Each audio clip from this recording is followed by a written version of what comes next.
El día de hoy se presentan con nosotros dos grandes ponentes de la batalla cultural. Comienza con nosotros Cristian Rodrigo Iturralde. Él es un papá amoroso, escritor argentino, que nos ha regalado obras literarias impresionantes como La Inquisición, como La Escuela de Frankfurt y su nuevo libro que nos viene a presentar hoy, Identificar, Debatir y Vencer al Idiota. Un aplauso para Cristian Rodrigo Iturralde, por favor. La bandera de México, ¿no? ¿Cómo la ponen? ¿Eh? La pongan, ¿no? ¿Nosotros la ponen acá? Ah, ahí más cerca. Bueno, Solita, muchas gracias. Muchas gracias. Le faltó decir que también hincha de River, fanático del fútbol. Bueno, ante todo, estoy contentísimo de estar acá. Quiero agradecer un amigazo, como decimos en Argentina, el pastor Aguiñaga, pastor querido, gracias por abrirnos las puertas nuevamente. Siempre nos abre la puerta muy generosamente y amablemente. Bueno, no es la primera vez que tengo la dicha de estar aquí, sí, que esté ahí el estandarte, porque es Dios, patria y familia. La patria tiene que estar siempre. Ahí está. Eso, ahora sí. Y hacer esta gira esta vez, nada menos que con un amigo del alma, un hermano queridísimo que es Nicolás Márquez, persona más conocida tal vez por sus dotes intelectuales, y el que no lo conoce personalmente, muchos no se dan cuenta de la calidad humana realmente de Nicolás. Entonces, para mí, por motivos varios, es realmente un privilegio y un honor estar aquí, pero especialmente diría en México. Siempre digo que esta introducción que voy a hacer no tiene como fin congraciarme, digamos, con el auditorio, no es un acto demagógico, es decir, que yo voy a hablar de ciertas virtudes del pueblo mexicano. Yo he hablado ante distintos auditores en distintos países, pero México tiene algo muy especial, que me da la sensación que ni los propios mexicanos toman conciencia de esto. En primer término, México ha sido bendecido triplemente. Por supuesto, en primer lugar, México es nada menos que la tierra de la Virgen de Guadalupe, madre y patrona de todo el continente americano. Segundo término, México es tierra del levantamiento más valiente, viril, heroico que haya sucedido en el continente americano en defensa de Dios y de la patria. Me refiero a la reacción legítima de aquellos campesinos, de aquellos hombres mexicanos en contra del comunismo internacional, en defensa, por supuesto, de su fe al grito de Viva Cristo Rey. Y en tercer lugar, México es nada menos que cuna de la hispanidad. La hispanidad creo que es una categoría que muchas veces desatendemos y sin embargo es fundamental en esta batalla por la identidad. ¿Qué es la hispanidad?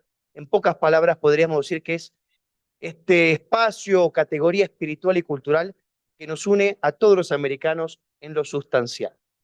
Ya no importa si uno es paraguayo, colombiano, mexicano, argentino, etcétera. Lo sustancial es lo que nos une a nosotros como hispanoamericanos. Y creo que en este sentido, si existen acaso tres arquetipos representativos de esta hispanidad o de esta identidad occidental, debería nombrar, por supuesto, ya he hablado de la Virgen, a nuestra querida reina Isabel, y por supuesto a doña Marina, mal llamada la Malinche, aquella virtuosa y hermosa mujer indígena que acompañó a Cortés y sin cuya asistencia no podría haberse evangelizado el territorio americano. Lo que quiero decir con esta breve síntesis es que la batalla cultural es en primer término una batalla contra la identidad.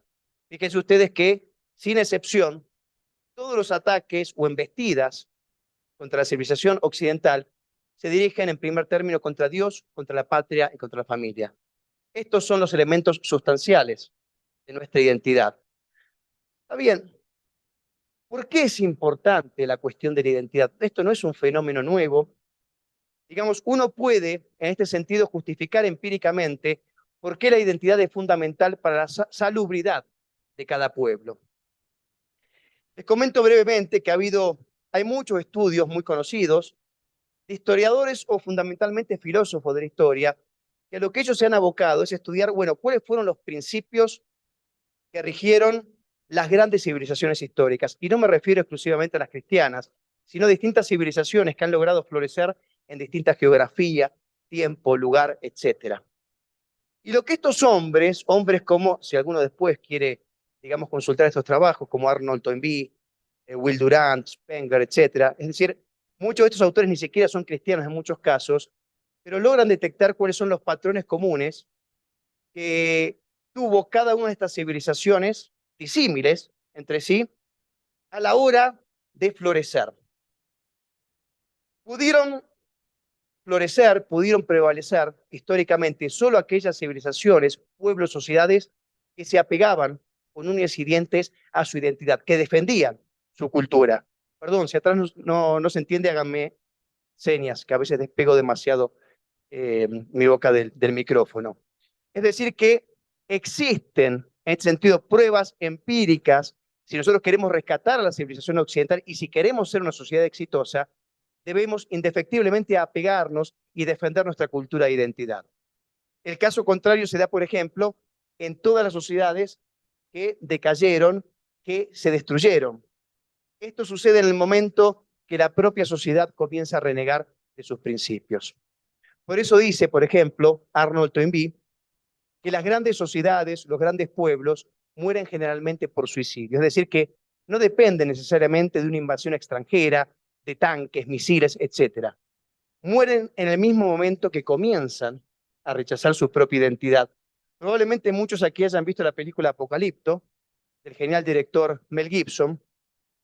Hay una escena al final donde se van acercando las calaveras al continente y la frase que parece es la siguiente: ninguna civilización puede ser destruida por fuera hasta que previamente no ha sido destruida por dentro. Bueno, esto es fundamental, esta enseñanza que tiene la historia, la utilidad práctica que tiene la historia para nosotros, es fundamental conocerla en la batalla cultural. Si bien no voy a hablar propiamente de historia, siempre pongo un ejemplo muy concreto de hasta qué punto la historia puede ser útil en este sentido. Cuando a una persona se le dice, se le manipula la historia, se distorsiona su historia, le dicen, por ejemplo, que su religión, que el cristianismo ha asesinado sistemáticamente un montón de personas, que ha sido injusto. Bueno, muchas de esas personas que generalmente reciben de un modo acrítico el mensaje y no se proponen a investigar qué hay acaso de cierto en esa aseveración, bueno, termina renegando de su fe, porque dice, bueno, en este libro de historia dice que los cristianos mataron no sé cuántas personas, etcétera, etcétera, etcétera. Entonces es fundamental conocer nuestra propia historia, porque si no, a través de la historia se puede hacer peligrar lo más profundo, lo más profuso que tenemos, que es nuestra fe. Y hablando de la fe, que no es una cuestión muchas veces popular en estos debates o en nuestra corriente, y sin embargo la fe no es simplemente algo abstracto, algo con poca utilidad, simplemente una herencia cultural. La fe tiene una utilidad fundamental en la batalla cultural. ¿Por qué lo digo? Porque solo la fe nos va a dar la fuerza, la vehemencia, la pasión, la energía para poder llegar hasta las últimas consecuencias, para poder darlo absolutamente todo en pos de la verdad y en pos del objetivo.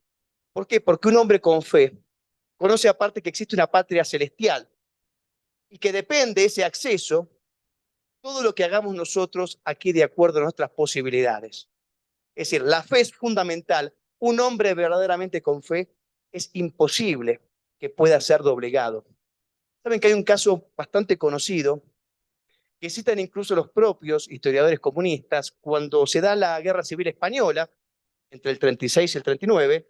Recuerdan, había dos bandos: el bando nacional, católico, cristiano, y el bando republicano, llamado Republicano de los Rojos, que se dedicaban básicamente a violar monjas, matar curas, quemar iglesias, profanar iglesias, etcétera, etcétera, etcétera. Y estos comunistas decían, no hay nada más peligroso para nosotros que un requeté recién comulgado. Un requeté era un cuerpo de combate que tenía ese gobierno cristiano. Entonces, en el momento que ese soldado, que ese mitad monje, mitad soldado, recibía esa comunión, esa infusión de fe, no había nada que pudiese pararlo. Es decir, que el comunismo conoce y el marxismo conoce el poder de la fe. Por eso se aboca muy particularmente a suprimirla o a subestimarla. Por eso yo lo que voy a hacer ahora básicamente estoy haciendo una introducción muy general de algunas cuestiones que me da la sensación que a veces están desatendidas por nosotros. Después, mi querido Nicolás se va a buscar a las cuestiones más concretas, feminismo, ideología de género, etcétera. Pero esto creo que es un marco introductorio que creo que es conveniente y atendible en este sentido. Esta batalla cultural es ante todo una batalla espiritual. Ahora bien, esto no es que lo digo yo por ser cristiano, esto es algo que es constatable y que incluso nos lo dice abiertamente nuestro propio enemigo. Pero nosotros cristianos, siempre atemorizados de la condena social, nos negamos a reconocer esta vinculación intrínseca que existe entre la batalla cultural, la cultura y la religión. Cuando nosotros decimos que es una batalla espiritual, nos van a decir, no, esas son tesis, cuestiones propias de oscurantistas, puritanos, cristianos. Sin embargo, hay un ejemplo muy sencillo que siempre cito y que ustedes seguramente hayan experimentado, lamentablemente, cuando sucede cada una de estas manifestaciones públicas, estos abortistas, estos degenerados, estos maricones de pañuelo verde, donde terminan indefectiblemente y sin excepción en la catedral, frente a un templo cristiano, católico, no importa, está Cristo cristiano, pretendiendo profanarlo, saquearlo, incendiarlo. Es decir, que nos demuestra el propio enemigo que existe un odio profundo a la fe. Pero también lo reconocen. Hay un filósofo muy conocido, bastante reputado, por lo menos por los años 50, 60, cuyo nombre era Henri Lefebvre. Él tiene un librito bastante práctico, bastante ágil, que se llama El marxismo.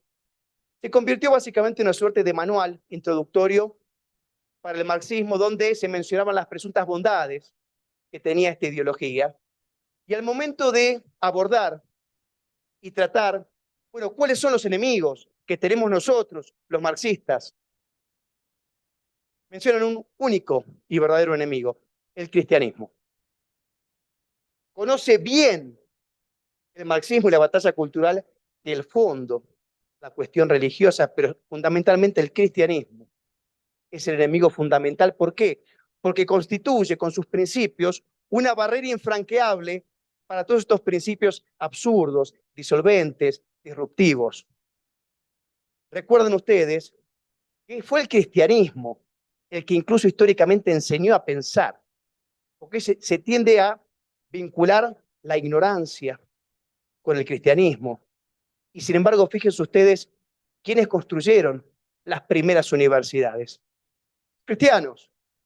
Incluso el debate fue propiciado y promocionado primeramente en las aulas cristianas, en esas universidades, promoviendo el pensamiento crítico, enseñando las artes liberales, lógica, retórica, etc. Es decir, que el ciudadano, la persona que salía de esa universidad, estamos hablando siglo XI, siglo XIII, era una persona capaz de pensar, una persona capaz de detectar y abrazar la realidad. Bueno, hoy lamentablemente la cuestión es bastante distinta en este sentido. Y Donoso Cortés, un filósofo bastante conocido, él nos decía que detrás de toda cuestión política existe invariablemente una cuestión teológica, una cuestión religiosa. Esto también lo podemos constatar. Todas las grandes revoluciones, lo primero que hacen al momento de tomar ejercicio de su poder, e incluso antes, es atacar a la religión. Eso demuestra, repito, demuestra la importancia que tiene para el progresismo la religión. Y nosotros tenemos que tomar esa bandera. El comunismo lo primero que hizo es perseguir y exterminar a los cristianos. La Revolución Francesa lo primero que hizo es perseguir, perdón, se escucha al fondo, y martirizar a los cristianos, cometiendo el primer gran genocidio moderno, que es el de la Vendée, un pueblo campesino de católicos en Francia que se negaban a jurar fidelidad al gobierno masónico anticristiano de los jacobinos revolucionarios. Fueron ejecutados. Es decir, que es imprescindible tener todo esto en cuenta. Esta introducción un poco me pareció, repito, relevante, porque tenemos que llevarnos por lo menos una síntesis de ciertas cuestiones que son vitales. Guerra cultural, batalla cultural, es una batalla contra la identidad integral del ser humano y en primer término, una batalla espiritual. Ahora bien, hay una paradoja moderna, tal vez que debemos resolver o intentar resolver para poder un poco ver cómo armarnos, cómo organizarnos. Porque tenemos por un lado este organismo, esta multinacional del absurdo, de la imbecilidad, hablo de los genocidas de la Organización de las Naciones Unidas, que nos dicen en sus documentos, en sus principios, nos hablan de esta era como una era iluminada, como una era del conocimiento, y nos tiran algunos datos duros, ¿no? Algunos datos verificables. A ver, es cierto que las tasas de alfabetización a nivel mundial, por ejemplo, están en picos históricos. Quiero decir, más del 90% de la población sabe leer y escribir, por ejemplo. Sabemos que el acceso a la educación superior se ha duplicado, ha pasado de un 18 a un 40% aproximadamente en los últimos 10 años. Hay cada vez más universidades, en proporción mayor egresados, es decir, hay mayores apoyos escolares, etc. Entonces, ¿cómo se explica que nosotros miramos al costado y básicamente lo que vemos es una especie de distopía simiesca, un planeta de los simios, básicamente? Porque si viniese un marciano y estudiase los datos duros que le da la ONU, dice, bueno, estos tipos deben estar en la era de Pericles, ¿no? Donde hay una sociedad perfectamente organizada, regida por principios fundamentales y verdades objetivas, etcétera, etcétera, etcétera. Ahora bien, salís del dato duro, mirás la realidad y naturalmente es muy distinto lo que presenciamos. Yo creo que hay varios factores aquí a considerar y que es menester tener en cuenta en este sentido. Antiguamente, o digamos, los centros de estudio básicamente se han convertido en centros de adoctrinamiento, ¿verdad? Esto creo que lo sabemos todo, en la más abyecta contra natura, en este sentido. Es decir, que hoy se enseña prácticamente a repetir preconceptos, pero no se enseña a pensar. Entonces, acá está, digamos, la explicación a por qué un tipo que tiene un título o que ha adquirido ciertos conocimientos técnicos puede ser un perfecto idiota porque no conoce lo esencial, porque no le han enseñado a pensar. ¿Cómo es posible que un campesino de la Edad Media, sin ningún tipo de instrucción, tuviese una inteligencia práctica superior a un tipo o a gran parte de las personas que egresan de las universidades hoy en día? La mayor parte de las imbecilidades y de los imbéciles provienen de reputadísimas universidades. ¿Cómo se explica todo esto? Naturalmente yo no estoy diciendo que ustedes no vayan a las universidades, estudien perfecto, pero lo que hay que tener en cuenta primeramente es que la educación o la formación integral es un proceso personal. ¿Ok? O sea, no podemos someternos completamente a una educación institucionalizada. Tenemos que alternativamente hacernos de un tiempo para formarnos. Tenemos que autogestionar nuestro conocimiento. Tenemos que ser autodidactas. No queda otra. Porque ni siquiera, digamos, las instituciones nominalmente católicas nos van a enseñar las cosas que tenemos que aprender. Porque hay muchísima cobardía, lamentablemente. Muchísima cobardía y me duele decirlo, pero es así.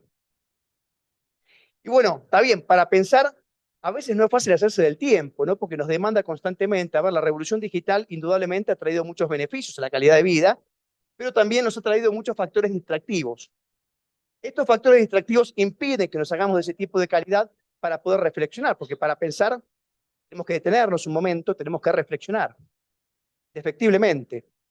El tiempo de ocio que podríamos llegar a tener es ocupado básicamente por la industria del entretenimiento, y después tenemos, bueno, un sinfín de máquina propagandística que nos abruma con información, desinformación, es decir, que terminamos saturados, básicamente. Entonces, lo fundamental es, para poder maximizar el tiempo y detectar lo esencial, los conocimientos esenciales en esta batalla cultural, debemos forzosamente hacernos de ese tiempo.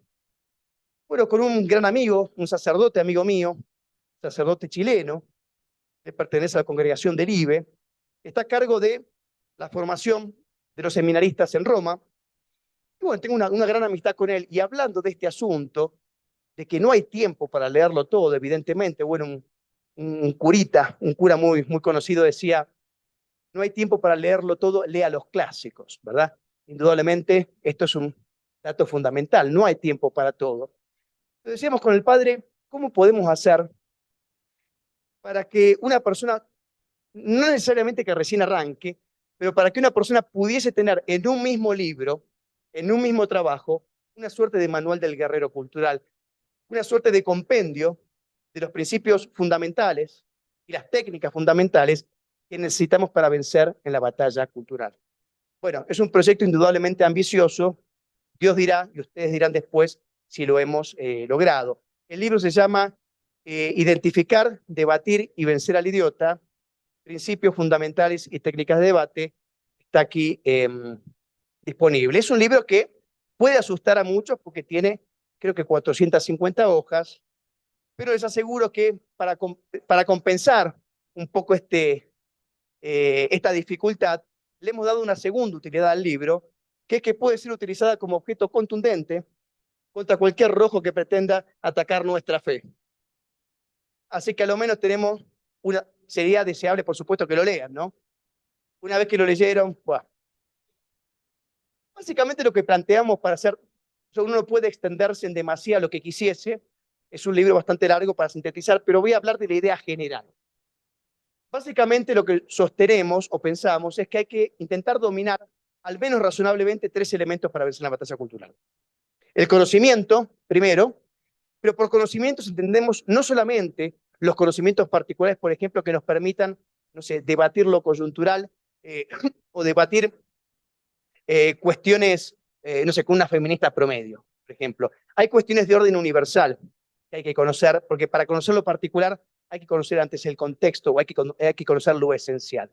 Entonces hay una serie de fundamentos universales que nos van a ser de mucha utilidad, especialmente porque si hablamos de cultura, ¿quién es el sujeto de la cultura? El hombre es el sujeto de la cultura, es decir, que no existe cultura de las plantas, etcétera, etcétera, etcétera. Es decir, que para hacer cultura debe estudiarse, o para estudiar la cultura, primeramente hay que estudiar la naturaleza humana, cuáles son sus capacidades, etcétera, etcétera, o su finalidad, por ejemplo. Entonces hay que estudiar ciertas cuestiones de esta naturaleza que muchas veces pueden resultar aburridas. De todos modos, hemos intentado muchos de estos principios, como decimos en Buenos Aires, bajarlo, digamos, bajarlo a tierra, ¿no? De un modo que sea sencillo para cualquier persona. Pero bueno, tampoco sirve ser un experto, un erudito, tener los conocimientos de Santo Tomás, si después no tenemos la capacidad de transmitir ese conocimiento de un modo efectivo. Porque, a ver, como cristianos sabemos nosotros que no estamos solo para salvarnos nosotros, sino para ayudar a otras personas a que se salven, a que otras personas conozcan la verdad. De modo que es fundamental, en este sentido, conocer las técnicas, es decir, aquellas herramientas discursivas que nos van a permitir persuadir a otra persona hacia la verdad. Entonces, esto es fundamental. Hay que tener el conocimiento, pero también hay que saber cómo consolidar, cómo confeccionar un argumento lo más sólido y consistente posible y que a la vez sea efectivo, y conocer también ciertas cuestiones de orden persuasivo, ¿verdad? Pero hay un último elemento que creo que es el más, me atrevería a decir que es el más importante. Porque uno puede tener la cabeza de Santo Tomás, podés tener la capacidad discursiva de Nicolás Márquez, de Ben Shapiro, de Agustín Laje, etc. Pero si vos no tenés lo que tenés que tener para decir lo que hay que decir, en el momento que haya que decirlo, frente a quien haya que decirlo, ¿de qué te sirve? Yo me refiero al temple, la valentía. Entonces, es fundamental. Yo conozco muchos casos de gente muy capaz, pero muy capaz, 522.000 veces más inteligente que yo. Lo poco inteligente que puedo ser con esta persona, muy capaz en todo sentido, pero que al momento de decir lo que hay que decir, por temor a la condena social, este apego al correctismo político, por temor a ser excluido de ciertos círculos, bueno, se queda ahí, tibiecito. Entonces es fundamental en esta batalla cultural saber cómo cultivar, porque se puede cultivar el temple, la heroicidad. Hay que recuperar la disposición al combate, especialmente los cristianos. Tenemos que recuperar esa disposición al combate y esa virilidad que tuvo históricamente, porque, a ver, esto es muy sencillo. Ninguna patria, ninguna civilización ha sido construida con dialoguistas, con amantes del consenso, con centristas, con timoratos, con maricones. Ninguna patria ha sido construida así, ninguna. Las patrias fueron construidas, a ver, si no estuvieran las señoritas diría otra cosa, pero digamos, fueron construidas con valentía, con arrojo, con la disposición hacia la verdad. No queda otra. Puede resultar un reduccionismo, pero les aseguro que en gran parte el valor es fundamental. Si nosotros estudiásemos, por ejemplo, los grandes arquetipos, ¿no? Un modo, por ejemplo, yo recuerdo que cuando nos enseñaban, cuando eran chicos, bueno, siempre teníamos algún cura facho, ¿no? Como yo, que nos instruía ya desde chicos para intentar ser, digamos, combativos, valientes, para defender la fe. Y siempre nos enseñaban los casos o arquetipos, por ejemplo, de los cruzados y de los cristeros. Fíjense qué curioso, ¿no? Y de los cristeros, porque bueno, la cantidad de mártires, pero que muchas veces es más conocido los cristeros en Argentina que el mexicano promedio. Yo les pregunto a los cristeros si no lo conocen, no se puede creer. ¿Cómo? No lo enseñan. No se puede creer. Entonces, uno conociendo la vida de los arquetipos, hay que detectar y conocer nuestros propios arquetipos, prohombres, mártires, santos, héroes. Y en ese sentido vamos a ver, yo no digo que nos leamos una bibliografía digamos, de 500 hojas, pero alguna semblanza, por ejemplo, y de ver cómo ellos fueron construyéndose, fueron armándose de valor, porque tenían claro que había una finalidad en este sentido. Todas las grandes gestas históricas, todas las gestas históricas fueron construidas o fueron llevadas a cabo en última instancia por hombres de valor y casualmente o causalmente esos hombres de valor infinito que buscaban el martirio eran hombres de fe, ¿verdad? Algo que tenemos que tener en cuenta, recuerden que los primeros cristianos, ¿qué es lo que creían cuando nos mataban en los primeros siglos, ¿verdad? Pensaban que matando unos cuantos cristianos, persiguiéndolos, lapidándolos, el cristiano iba a desaparecer, se iba a atemorizar. ¿Qué es lo que sucedió?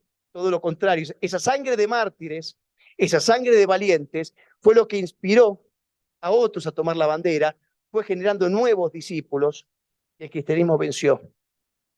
Entonces es fundamental saber que la valentía también va a sentar, digamos, en este sentido, ejemplo en otras personas. Bueno, entonces, de la manera, del modo que podamos nosotros más o menos dominar estos tres elementos, de allí, digamos, va a depender la efectividad que podamos tener en la batalla cultural. También, uno de los conocimientos, me parece, más importantes es el de la cuestión semántica, ¿no? Yo hablo siempre de una guerra semántica. ¿Qué es una guerra semántica? Es básicamente la pretensión de manipular a una persona o a una sociedad a través del lenguaje. Si ustedes se fijan, por ejemplo, yo les aseguro que conociendo el significado de 5 o 10 palabras, vamos a poder desarticular casi cualquier postulado progresista. Ustedes fíjense que sin excepción, tómense el trabajo de ver cualquiera de estos oradores marxistas, feministas, de estos progresistas. Indefectiblemente en cada una de sus premisas van a incluir alguna de estas palabras. Libertad, discriminación, justicia, derecho, etcétera, etcétera, etcétera. De modo que yo les aseguro que si ustedes le objetan la definición, lo primero que tenemos que hacer es, bueno, está hablando de la libertad. Son palabras utilizadas como, digamos, las llamadas palabras talismán, ¿no? Porque, digamos, como tiene una aceptación positiva por el común de la sociedad la palabra libertad, preguntes donde preguntes, va a generar en la gente en general algo positivo, se la suele asociar a cualquier barbaridad y así pasa. Pero si nosotros objetamos y le decimos, bueno, estás hablando de libertad, bueno, ¿qué es libertad? Les aseguro que en el 90% de los casos se van a quedar totalmente desconcertados, porque no conocen el significado de las palabras que ellos están utilizando. Y si esa palabra es puesta en duda y él no sabe responderla, bueno, toda su tesis va a quedar desacreditada, que se funda justamente esa proposición en la utilización o su sostén son determinadas palabras. Está bien, por ejemplo, la palabra libertad. Nosotros objetamos, está bien, el auditorio, para una cosa que es importante saber, si vamos a debatir con alguien, nosotros no estamos cuando debatimos para convencer al idiota. El idiota por norma es inconvencible, salvo intervención divina, es inconvencible. Realmente, pueden ver. Porque es un sujeto completamente ensimismado, es un sujeto que es inmune a la realidad. De hecho, hay un libro muy conocido de un filósofo italiano llamado Carlo Cipolla, creo que es, de los años 80, y él tiene una tesis muy interesante que yo comparto, que él dice que el malvado es mucho más peligroso que que el idiota es mucho más peligroso que el malvado. ¿Por qué? Porque el malvado, mal que mal, sigue ciertos patrones lógicos, tiene cierta previsibilidad. Eh, el malvado no va a hacer nada que a él lo perjudique. En cambio, el idiota, como, repito, es inmune a la realidad, en este sentido, es impredecible, es muy difícil saber cómo abordarlo o de qué modo interesarlo o llevarlo a cierta dirección. Entonces, muchas veces es más peligroso el idiota. Fíjense que el propio Lenin reconocía, él decía que el 99% de los comunistas eran idiotas útiles y solo el 1% eran comunistas convencidos. ¿Qué quiso decir con esto? Es que evidentemente toda revolución necesita imperativamente de idiotas útiles, sujetos acríticos, de incautos, que lleven ese mensaje. Entonces, el idiota a veces, al no saber también que está incluso, digamos, enfermo, se hace muchas veces difícil de abordar. Entonces, lo que quiero decir es que vamos a debatir únicamente con un idiota siempre y cuando haya gente escuchando, haya un auditorio. ¿Por qué? Porque nuestra tarea al momento del debate no es convencer a este imbécil, sino intentar, digamos, prevenir al auditorio, a los incautos, prevenir que caiga bajo el influjo de estas personas. Y para prevenirlo, lo primero que vamos a hacer, naturalmente, es exhibir, manifestar sus contradicciones, ¿verdad? Hay, por supuesto, varios modos de hacer esto que están todos detallados en el libro, es muy largo, pero uno de estos modos más sencillos es objetar la definición. Pero bueno, después nos van a pedir a nosotros, bueno, ¿y qué es libertad? Una vez que detectemos esas 10 palabras, las tenemos que anotar. 10 palabras que utilizan siempre. Tenemos que intentar utilizar, cuando nos toque el turno a nosotros, una definición sintética de un personaje de autoridad. Por ejemplo, la mejor que no podemos darle o responder con 5 palabras de Santo Tomás. Entonces, la mejor definición que yo conozco, por ejemplo, en el caso de la palabra libertad, es que la libertad es la preferencia reflexiva de lo mejor. Es decir, que debe existir, la libertad no es ausencia de límites, tiene que haber un proceso reflexivo anterior a eso. Porque, y aparte, ¿qué es lo mejor? Lo mejor, naturalmente, es aquello que beneficia al hombre, aquello que lo perfecciona, que lo lleva hacia el bien, hacia su finalidad, etc. Y esta es la concepción, cuando nos vengan a decir, pero vos citando eso, no sé, a esos griegos o esos cristianos, mira, es muy simple. Todas las civilizaciones históricas respondieron y utilizaron este concepto de libertad. ¿Por qué? Porque si no hubiera sido un caos total. Tiene que haber orden. En toda gran civilización hubo orden. Bueno, hay un sinfín de este tipo de palabras que es interesante estudiar. Porque utiliza la izquierda o el progresismo en general. Hay dos formas, básicamente, de destruir la capacidad expresiva del hombre. O de manipular, o de intentar manipularnos a través del lenguaje. Una es la que proponía, había un pedagogo muy conocido, brasileño, de los años 70, 60, 70, llamado Pablo Freire, y él lo que decía, lo que proponía, era reducir la cantidad de palabras generadoras del idioma portugués, es decir, el idioma portugués utilizaba en aquel entonces 80 palabras generadoras, y él decía que había que reducirla a solo 14, porque de ese modo iba a poder concientizar a la sociedad revolucionariamente. A ver, tiene una lógica muy sencilla esto, por decirlo así de un modo muy claro. A menor cantidad de palabras que nosotros conozcamos, menores posibilidades vamos a tener de expresar con precisión nuestro pensamiento. Es decir, que si conocemos 20 palabras no más, el pensamiento indefectiblemente se va a ver empequeñecido, reducido, limitado. Entonces, es importante también en la batalla cultural extender nuestro vocabulario. Yo no digo que tengamos que saber 30.000 palabras, pero es importante porque la precisión es importante en el pensamiento. O sea, expresarse mal es señal de que pensamos mal. En este sentido, pensar mal es señal de que estamos mal. Entonces, esta cuestión de vocabulario es realmente muy interesante y no suele, digamos, mencionarse mucho. Yo estoy mencionando acá las cuestiones que son capaz más desatendidas o que creo yo que han sido más desatendidas. Por ejemplo, fíjense ustedes que en el Quijote, si alguno lo ha leído, se utilizan cerca de 23.000 palabras. Un hombre promedio, hace 30, 40 años, utilizaba entre 5.000 y 10.000 palabras. Hoy, el hombre actual promedio utiliza 1.000 y los adolescentes 200. Son estudios de reputadísimas universidades españolas en general. Evidentemente hay una correlación entre el lenguaje y el pensamiento. De hecho, para eso están los estudios y tratados de psicolingüística, ¿no? que estudian esta relación.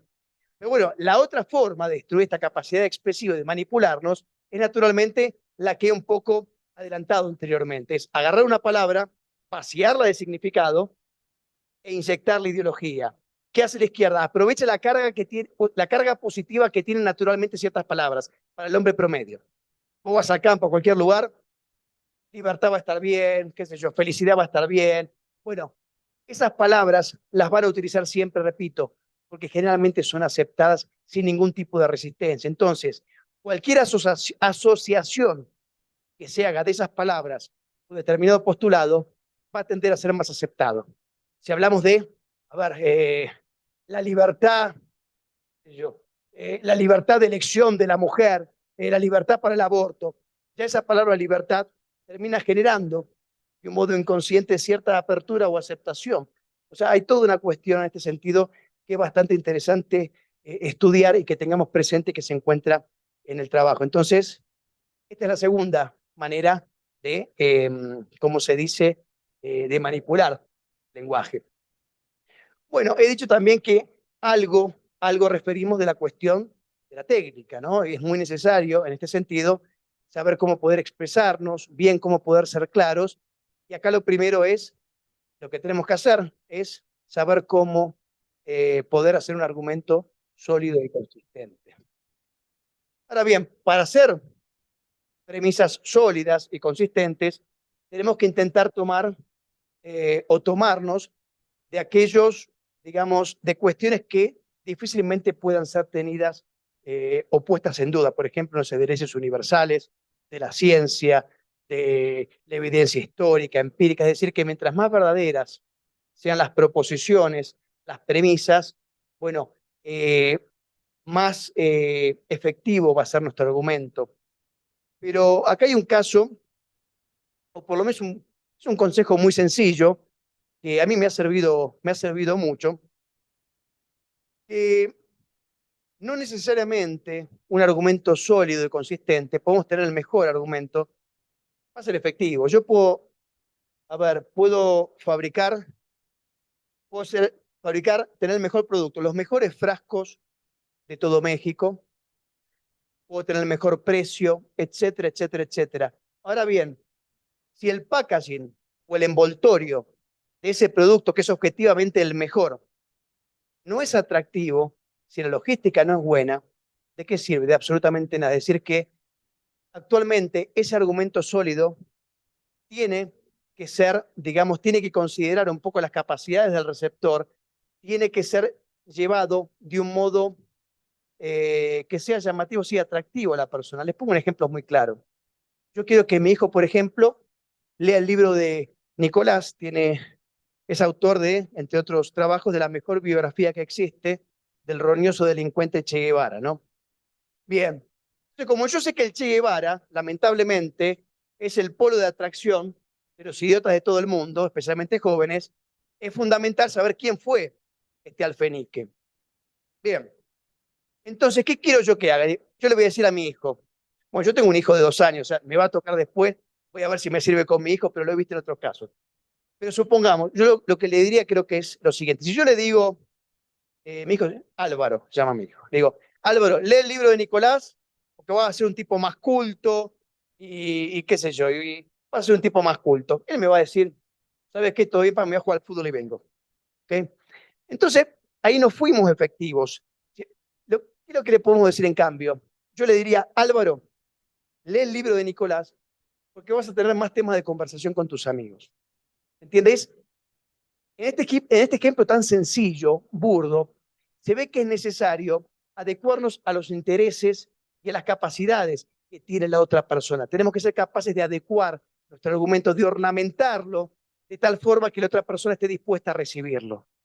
Esto es fundamental. Por supuesto que tenemos que conocer, yo podría haber hecho un PowerPoint con las falacias, pero eh, están todas explicadas en el libro. Creo que muchos de ustedes conocen, por lo menos las principales falacias, estos defectos de, digamos, de argumentación, de razonamiento, etcétera. Tenemos que conocer primero para no caer nosotros mismos en estos fallos y poder argumentar, digamos, de un modo sólido, y también para evitar que ser convencido, ser engañado por estos argumentos sofísticos. Porque otra de las formas de, digamos, incomodar al adversario es justamente, una vez que conocemos las falacias y las detectamos, es señalárselas. La persona está cometiendo este tipo de falacia. De modo que tu argumento no es sólido, carece de validez. Bueno, uno podría dar realmente una charla completa sobre la cuestión de las falacias, pero es fundamental, entonces repito, la cuestión de la argumentación, la cuestión, bueno, por supuesto, conocer las falacias, y también, por supuesto, existen ciertas artes de persuasión. Platón mencionaba tres: estaba el patos, logos y el etos, es decir, que hay ciertas estrategias, digamos, que no son necesariamente de tendencia intelectual para poder persuadir a otra persona. En general, la otra persona va a estar más presta a escucharnos si nosotros demostramos o transmitimos cierta seguridad, cierta confianza, de modo que naturalmente la preparación es lo principal, pero también depende mucho la imagen que uno proyecta, es decir, cómo percibe el auditorio, cómo percibe la otra persona mi imagen, mi vestimenta, el modo en el que hablo, el modo en que hago las pausas, los énfasis, etcétera, etcétera, etcétera. O sea, tenemos que saber también cómo argumentar correctamente, pero cómo hacer las distintas partes que tiene el argumento. Bueno, todo eso está detallado, pero quiero decir también que el lenguaje verbal, el lenguaje no verbal, también es muy importante, y existen, por supuesto, que bastantes tratados en este sentido. Bueno, hay toda una serie, digamos, de conocimientos relativos a las técnicas que necesitamos para persuadir a la otra persona, que hemos dicho son fundamentales. Y bueno, y lo último, por supuesto, el temple, que es lo que he dicho del coraje. Una última cosa con respecto a lo inicial, que cuando yo hablo de la cuestión de la batalla espiritual, ¿por qué es espiritual? Hay que entender que la cultura, hay una ligación directa entre la cultura y la religión, es decir, que la cultura tiene una dimensión cultural. Todas las grandes civilizaciones, en este sentido, consideraron y se apoyaron fundamentalmente en la religión y en los principios que se emanaban de esta religión. Porque aparte la religión, especialmente el cristianismo, es naturalmente un ordenador social. Es decir, que incluso aquel que no fuese cristiano, le sirve el cristianismo porque ordena, en este sentido, con sus principios a la sociedad. También, por último, ya para finalizar, les prometo, esta es la parte, digamos, la parte, Nicolás se va a encargar de despertarlos, se los aseguro, pero bueno, me parecía que esta introducción es importante porque es lo que no se dice usualmente, y todo el resto de los conocimientos técnicos lo van a tener en el libro, pero esto me pareció que era el mejor servicio que podía llegar a prestar. Y bueno, Nico es un showman, además de un tipo superior intelectualmente. Pero quería decir lo siguiente: muchas veces, de parte de nuestras propias filas, gente que cae en la desesperanza, ¿no? A mí me ha pasado muchas veces: che, podemos ganar, tiene al enemigo los recursos casi ilimitados, los contactos que tiene, che, se puede ganar. Y creo que la pregunta en realidad a mí no me preocupa en absoluto. Había, primero que sí, creo que realmente hay, yo tengo muchas esperanzas, creo que hay, en este sentido, creo que hay una reacción muy importante de nuestra parte. Yo estoy muy esperanzado en este sentido, en el futuro y en lo que se está haciendo. Pero cuando a mí me agarraban incluso este tipo de cuestionamientos, de inquietudes, me acuerdo una vez, no me olvidé nunca más. Hay un sacerdote que se llamaba Leonardo Castellani, ya murió hace mucho tiempo. jesuita, pero un jesuita de los buenos, ¿eh? No como... no, Dios me perdone, es un chistecito, pero bueno. Ese era un jesuita de la Contrarreforma, casi. Bueno, lo que quería decir es, y él decía lo siguiente, miren, cuando nosotros vayamos al cielo, si tenemos la dicha de ir al cielo, lo primero que Dios no nos va a pedir cuentas de nuestros triunfos, no nos va a pedir cuántos triunfos tuviste, no. Dios nos va a pedir cuentas de nuestras heridas en combate. ¿Qué quiere decir? Que lo que importa es resistir, que la resistencia es el triunfo y el triunfo es la resistencia. Solo Dios dirá si nosotros lo vamos a ver, nuestros hijos o quien fuese. Eso le corresponde a Dios, punto. Nuestra tarea aquí como cristianos es simplemente darlo todo y resistir. De modo que estamos triunfando porque estamos resistiendo. Esto creo que es fundamental que lo tengamos todos en la cabeza porque la desesperanza es un arma del demonio también. Tenemos que estar completamente esperanzados y hacer todo lo que podamos y por supuesto luchar con alegría, porque la alegría es verdaderamente cristiana. Tenemos que alegremente ir al frente, alegremente ir al combate y alegremente ir a la muerte si quiere la muerte. Pero bueno, este es el cristianismo, me parece que tenemos que reivindicar y en estos tiempos es fundamental y creo que gracias a Dios se está haciendo que todos los cristianos estemos unidos. Es fundamental para vencer en esta batalla cultural la unión de todos los cristianos. La cantidad que somos los cristianos, si estuviésemos todos unidos, intentásemos ser lo más, digamos, bueno, lo más cristianos posibles, no hay chance, no nos pueden ganar. Somos una mayoría absoluta. Entonces, el cristianismo tiene que estar unido. Y de hecho esto lo veo cada vez más. De hecho, bueno, yo le digo sinceramente, muchas veces me han abierto muchas más puertas. Yo como católico, apostólico romano, me han abierto muchas más puertas los protestantes, no sé cómo, pero a veces se dicen evangélicos, los cristianos no católicos, y lamentablemente, entonces les quiero decir que, bueno, hay gente buena y tenemos que estar todos unidos, católicos, o sea, cristianos, todos cristianos, al frente y no va a haber quien pueda con nosotros. Y por último, creo que podríamos todos en este sentido utilizar un mismo grito de guerra frente a quien venga, que es ¡Viva Cristo Rey! Muchas gracias, amigos. Gracias. Espero no haberlos aburrido en demasía, pero bueno, es la parte que me tocaba, amigos. Una última cosa. Ahí está. Porque estuve bastante celoso de los mexicanos por bastante tiempo. ¿Por qué? Porque, ¿qué dije al principio? ¿Qué tiene la Virgen, los cristeros, toda la hispanidad, digamos, no existiríamos el resto de las naciones si no hubiese existido, digamos, un México, ¿no? Que se fue desplegando, que nos fue, digamos, infundiendo de su espíritu a todo el resto de las naciones. Pero bueno, imagínense la vanidad del argentino que dice, estos tipos le dan, y para nosotros que, bueno, por lo menos nos dio a Lionel Messi, le estoy eternamente agradecido. Algo es algo. Así que gracias, amigos.